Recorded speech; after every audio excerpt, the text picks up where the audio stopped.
কিছু ভণ্ড কীর্তনিয়ার কথা যেসব মা বাবারা তাদের সন্তানদেরকে ঈশ্বর এবং শাস্ত্র থেকে দূরে রেখে স্কুলে পাঠাচ্ছেন শিক্ষিত করার জন্য, তাদেরকে আমি একটা কথাই বলতে চাই, আপনারা কি সত্যি শিক্ষিত কাকে বলে তার সংজ্ঞা জানেন? আমার তো মনে হয় জানেন না।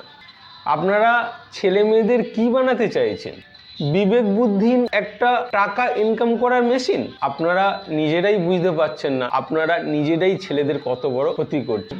অবশ্যই তাদের শিক্ষিত করুন, তাদের স্কুলে পাঠান, পুঁথিগত শিক্ষাও আমাদের দরকার আছে জীবিকা নির্বাহের জন্য। তার সঙ্গে তাদের সুবুদ্ধি বিবেক জাগ্রত করার জন্য ঈশ্বর বিশ্বাসী করাতে হবে, তাদেরকে শাস্ত্র পড়াতে হবে, তাদের ধর্ম সম্বন্ধে জানাতে হবে।